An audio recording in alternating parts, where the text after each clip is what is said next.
case presentations and discussion. I would like to ask the expert panel to assemble in front so that we can have the panel in the audience. Are you a member of the panel? Do you mind? You're just sitting there. Okay. Is there anyone else who's a member of the panel here? Sherry, it starts in the weekend. Professor, could you come take a seat at the front?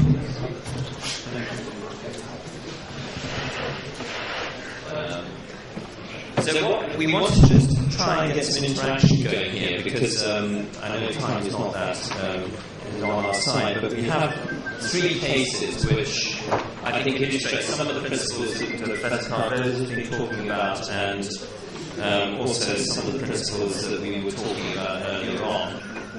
And we were hoping to have interactive keypads, but unfortunately we can't do that, so we're going to ask you to vote on these with a show of hands of what you think. Now, this is the first case. These are all real cases.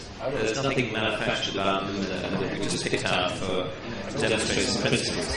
Now, here's a lady who is a 54-year-old postmenopausal woman who presents with what I would call a sort of Egyptian-type breast cancer. She has a very bulky lesion. It's almost locally advanced, but not quite, of 100 millimeters. In the upper outer quadrant of her breast, left breast. It's U5 ultrasound, it's R5 morphine, it's multifocal with at least 4 foci visible on ultrasound, and it's occupying most of the upper outer quadrant of her breast. She presents with the breast lump, otherwise fit, postmenopausal. She has a core biopsy, and this turns out to be grade 3 ductal, with an extensive in situ permissible, 25% of it is DCIS. It's ER positive, HER2 negative, and her axillary ultrasound is normal, surprisingly. So, I just want to find out a feel from the audience of these options here. What would you recommend? You've got mastectomy, neoadjuvant chemotherapy, neoadjuvant endocrine therapy, wide open excision as an initial step, or plastic wide open excision, or other. Now, perhaps we just have a show of hands from the audience. How many people go ahead here and just do a mastectomy as the first step? Not one of you. No one. One. Got one in the front here. No one else? Two. Two mastectomies. Okay. How many would want to give this patient neoadjuvant chemotherapy? She's ER positive, HER2 negative. Don't know. She's grade 2. She is. And how many would give neoadjuvant endocrine therapy alongside that? Right. So you give the chemotherapy first. How many would give neoadjuvant endocrine therapy alone? So we seem to have a number who give neoadjuvant chemotherapy. How many would go ahead and do a wide open excision? No one. That's encouraging. And how many would go ahead and do a plastic wide open excision as a primary step? So we've got 3 people, 4 people, 5 people, 6. So we've got a bit. So the main support here seems to be for neoadjuvant treatment in terms of chemotherapy to begin with. Any other suggestions about treating this patient? From the panel. Okay, so if you did offer neoadjuvant treatment, what subsequent surgery would you offer? Let's suppose this patient gets a partial response and a shrinkage of something like 60% of the image detectable volume of the tumour. How many people would now go ahead and do a mastectomy at this stage? So you've had chemotherapy. So a few more. Yeah, okay. This is down to around, so we've got 4 or 5 would do a mastectomy. How many would do a wide open excision at this stage? Yep. Okay, so sorry. Yeah, wide open excision and wide open excision with a non-plastic procedure.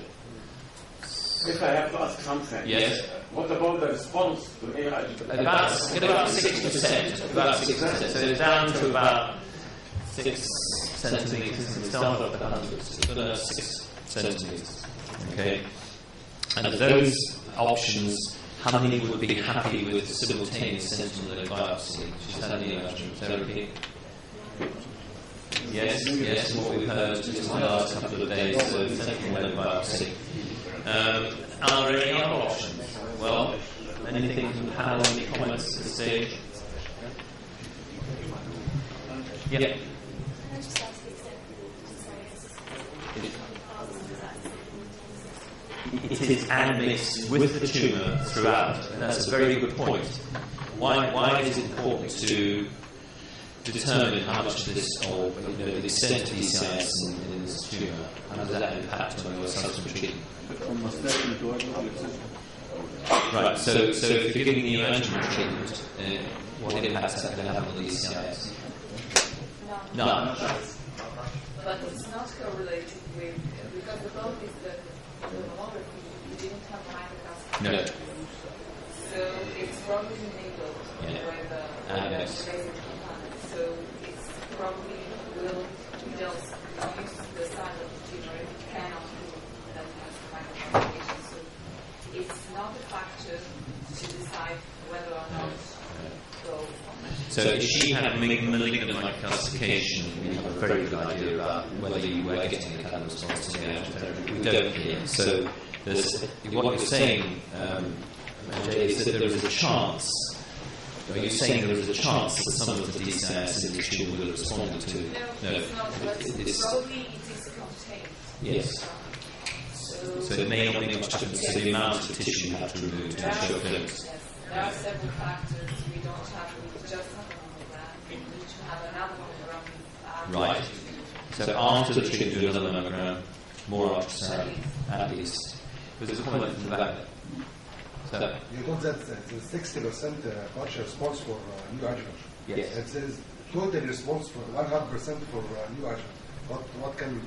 Well, I think that's another good point, and we do see this particularly with people who have been given biological therapy as well. She was HER2 negative, this patient. I say you see it more often in people who give biological therapy at the same time, but from time to time we see a peak response with neoadjuvant chemotherapy alone. Well, what comments do we have from the panel on that? Say she had a complete response to chemotherapy, nothing fine on imaging or on clinical examination. How would one tackle that problem? Which one chemotherapy you have to predict the right of the tumor? And when you should do a search for I like the idea of testing it with charcoal injection, which remains for 8 months. Sound please. Yeah. So marking it, bracketing it, So this is but I want to make another observation regarding the DCIS response to chemotherapy. This patient is hormone positive, which is a luminal A. Biologically, No, it's not. She has a great. So probably is the original. So we don't have but I'm expecting in that case that the DCIS was solid inside the tumor, the response will be also minimal. That's true. Yeah, that's what The question is, you can have, when you have extensive DCIS within the virus, but you don't have an extensive amount of microcalcification, base size, and the multifocal. So it's also depending on the reduction you have on the matrix. So I think it's not, if you have extensive microcalcification short-term to DCIS, which is not the case. We have another approach. In this setting, DCIS doesn't respond, whatever you give it. Okay, but the question is, what is the amount in this set of patients when I have done, and we talked about that yesterday, we prefer to another set of core biopsies every year. That's the main thing. I mean, I think one of the key issues about clinical response is it makes the surgical approach more difficult, even with marketing, even with gel markers, with different techniques, identifying where that chip was. those patients, I think, try and say you're going to do an non-capital section and frozen section analysis. So you've got your back against the wall, because you're looking at changes caused by chemotherapy. And the DCIS, you're doubly disadvantaged. You have to do a staged section in that particular situation. Okay, so what happened? Well, typical British patient. She refused everything. She refused the mastectomy. Got her right. She knows what. She knows that she's allowed to make a decision. She's master her own fate, and she doesn't want adjunct treatment because she's seen the prevalence of hair and is sick. So she wants us to deal with all that. So what are we going to do? Send someone else.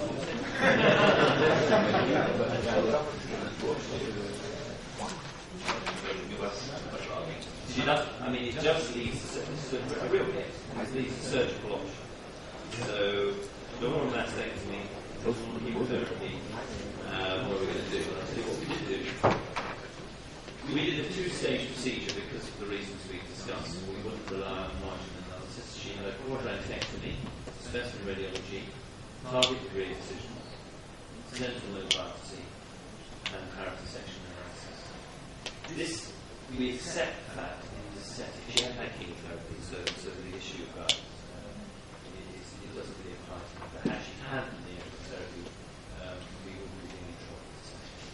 So this is, if you like, the kind of defect you're going to get from this extent of resection as a side review. So this is, if you like, a general partial mastectomy. This is the bioptics machine with an intraoperative specimen analysis. See, you've got a close margin here, in fact, a slightly close margin here. So we use that to do target resection and X-ray. So in the end, she had 100 millimeter multiple tumor size. The closest radial margin in the end was 100 millimeters. The sentinel biopsy was positive. As a second stage, she had reconstruction of the defect and considering lymph node section. She ended up having 3 out of 14 lymph nodes involved. And reconstruction, there's a flap which is about to be plugged into the section that day to see vision extending. So we really did intend to walk right up there. There was a nearby vision walls attachments, and there was a line in the section defect. So she then develops another problem. This actually is not that patient. This actually just is an indication of control that someone who's had a risk-reducing mastectomy reconstruction, and then she's got a seroma on one side, but not really much on the other. She's had something done to limit the seroma inside the test. So how do you prevent it? How many people here have been involved in systems of reconstruction? So, okay, there's a few. There's probably about a dozen. How many would just leave it, leave a drain and wait for it to settle down? 1, 2, 3. Quite a few. How many have got experience with steroid injection? I have experience in all. Doesn't work. I'm glad to hear it. And even Eva said it's probably not.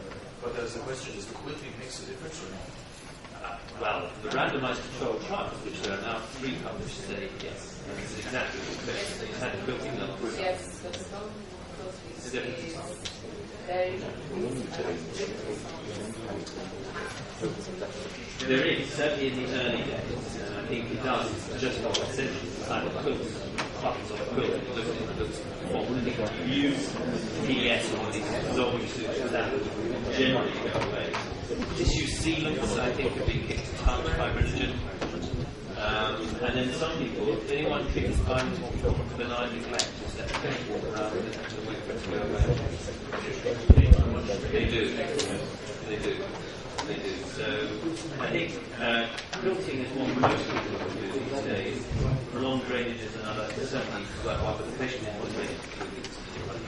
is excuse me. Yes. Do you mean that the steroid injection immediately intra-op or after the first aspiration of seroma? She already developed seroma? In the first outpatient visit. So aspiration and then injection. think that's what I was has been described Both in ways. several phases. As it. It has been on operation after the first drainage, and then when in the drain and when it's brought down to maybe 50, you inject and implant the drain. In your experience, it's not favorable. Yeah. Has anyone got favorable experience with steroid injection? Yeah.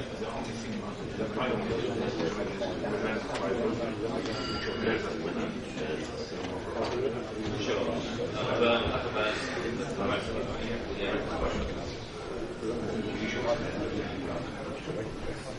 Otherwise, I think the other thing that's been raised is how does it best give you both sides? How does it affect the ability to scan? I think on Eva, she's gone to quilting, but she needs this one unquilted and second quilted, which seems possibly compromised. Okay. So, right, this patient's had treatment. They've had reconstruction, they've got clear margins. Now the question comes is what kind of radiotherapy can you do? And this is an issue with a lot of these patients. And you've got the options. How many people would radiate express, give a boost, and radiate search? You've got three out of very well 40 involved. How many go for Did she have apart from the lymph nodes which 1/1 is sentinel, did she have another third protector? No, so one sentinel, 3 other lymph nodes taking the section, so she had 4 out of them. Did she have another protector? Yes, in the second operation on the reconstruction, she had the level 1 activity clearance, and that was an overlap. She had nothing further. And no fat involved. No extra activation.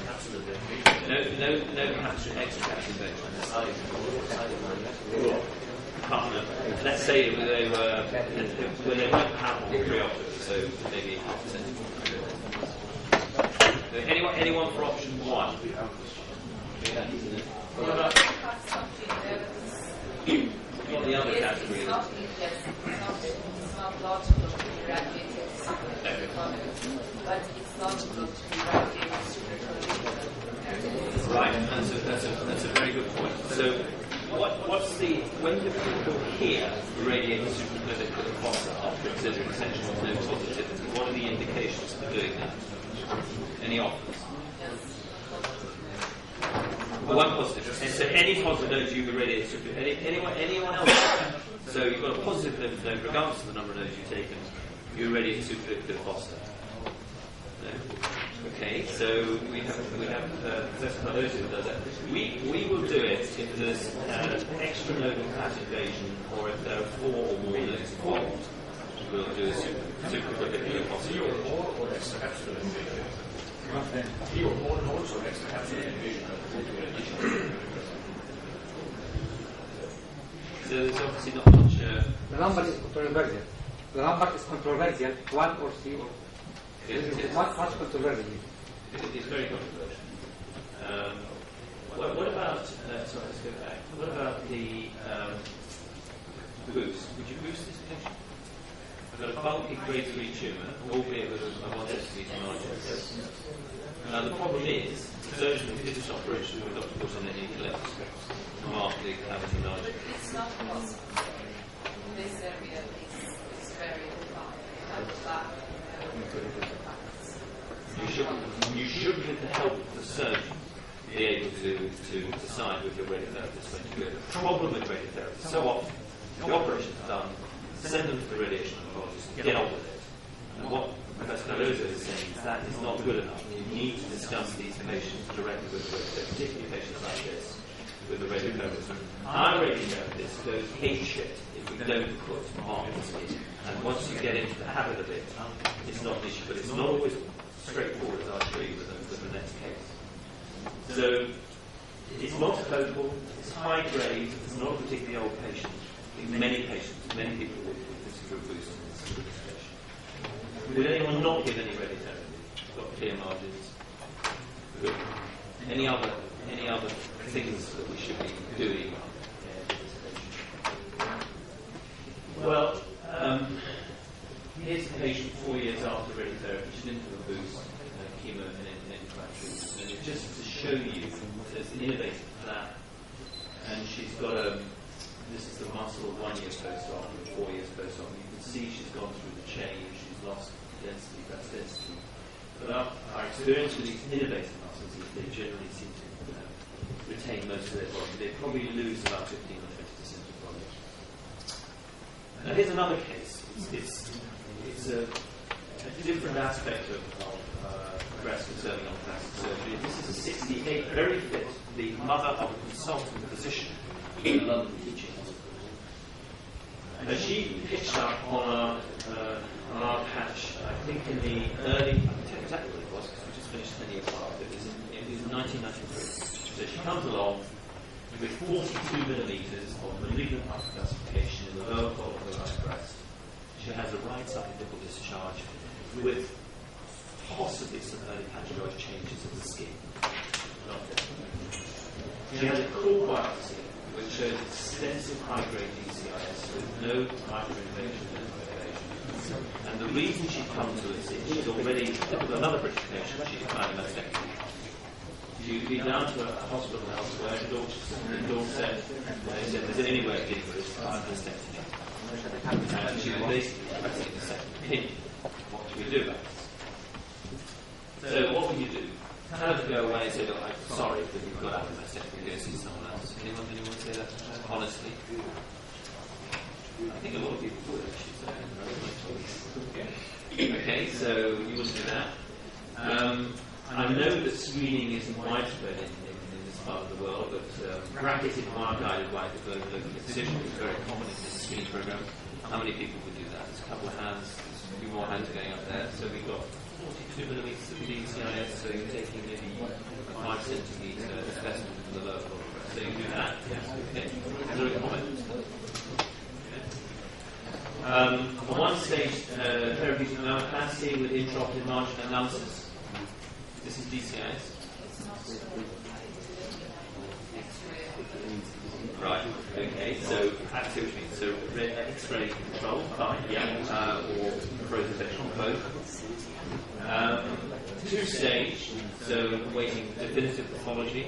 So you'd be happy with a one-stage procedure if you're going to do that. There were a lot of people who went for that. Potential low biopsy. Hands up. Most of you, that's our guidelines suggest that you're needing a technique for which most people will do for this, anything over 3 centimetres time surgery. Any other offers of treating that? I mean, she's not a young lady, she's 68. Anyone consider a mastectomy? Have the infection? No. Yeah, I'll show you. I'll show you. So, maybe some people would consider doing a mastectomy and a knee reconstruction. Skin sparing mastectomy and removal of the different aerial complex because you said that there was a joint disease along with the tumor size more than 4 centimeters. Yeah. So we consider skin sparing mastectomy and knee. Yeah, I think so. It's a very viable alternative. One of the things we've been accused of in the media in the UK is a bit ageist. This lady is 68. And age has had a big impact on adjuvant treatment in the UK. Once you get much beyond the age of 65, you start falling down the slippery slope in lots of different ways, including the interest of the medical profession in treating you. So radiotherapy goes down, chemotherapy goes down. Reconstruction in the audit for people over 70 was extremely uncomfortable. But it's not so much the age, it's the health status, performance status of the patient. Just a question, because I was thinking about that when you presented the data. Do you have subgroup analysis regarding, for instance, units with higher workloads or something? You mean in the audit? Yes. I'm sure it can be done. So what has been, all those data that make it clear are corrected data. So they're corrected for comorbidities, they're corrected for healthcare provider, and they're corrected for one other thing that escapes me. But they are corrected, but right, we haven't got an analysis of volume of procedures. Oh no, we do. There's a funnel plot. There's a funnel plot that shows the outliers and 22 standard deviations away from it. And by and large, the high volume units are within 1 standard deviation. the lower volume audiences, you might expect at the bottom of the funnel there's more than that slight deviation. Another question, please. Yeah. In a way, mammography and sonography, how do we consider doing MRI in these cases, especially with the carcinoma site, and CIS, and going like sometimes they are recommending MRI, I think the other group are the lobulars when you're not sure about the extent of the disease, and that's very, very helpful. I'm not talking particularly about looking at zero breast, but certainly looking at the extent of the section. So it may swing you from a local decision to an extent. Yeah. Okay, so this is what we actually did. We did a very reduced production of capacity using a rapid wire approach. We removed, as you suggested, the NAC. To essentially no negative intraoperative margin analysis, which we did use on this occasion. Our guys will look at PCI as high grade, no biopsy, and she had an immediate reduction. So this is the patient. That's where the nipple should be, and that's where it is. So as you can see, the time it's taking its toll, and the breast has dropped down. She's got a very clotted, full breast, but a very typical breast for a 68-year-old. That's just a sort of mark-up, if you like, beforehand. That's the specimen that was removed. This is centimetre scale, so quite a big portion of the nipple and the wire of the lower part of the breast. Specimen radiology and just reconstruction. So we've done it, we've kept the nipple on the other side. And again, this is, as I say, 12 years ago now. So we were just sort of beginning to learn principles of therapy to my class then. But these are the frozen section results. So this is the first round. So first, north biopsy positive, showing query details. The same biopsy positive, high-grade details. East was negative, west was positive. So re-excision, further left biopsy. Sorry, yes. Can you see that on the X-ray? Yes, you could. Yes. Point absolutely well. You could. But I think, and today, because I think this is I think today, because the equipment we've got is a much better control of intraocular margin analysis using it. So then re-excision was done. We've got north clear, south and west remain positive. So a further re-excision they both come negative. So that can be like a somewhat more prolonged intraocular assessment, and it turns out negative. And that was a report generated. So we had 9 intraocular specimens, 16 specimens in total, including the re-excision, and that's the result. So as so often is the case, it underestimated the size of the DCIS on imaging, but we did get final margins of over 15 millimeters. Now this tumour, DCIS, was ER8, HER2 2+. I can't tell you what the condition was, but I'm not sure doing that. Yeah. Yeah. And just as I say, 12 years ago we were wishing people very much. No invasion and a negative sense of no. Now the question is, does this patient need radiotherapy? She's got margins of 15 millimeters around the DCIS. How many say yes? Yes. Yeah. Everyone saying yes. Anyone say no? Okay. Anyone don't know? They're all sure. That's really encouraging. Does she need endocrine? She's ER strongly positive DCIS. Yes. How many people would give a relative for prophylaxis? How many would give it to prevent local recurrence? I'll discuss No. it with the patient. You discuss it with the patient, ask them to make a decision. No, it's not standard. It's not standard. All we do know is it cuts down the risk of complications. So how many people would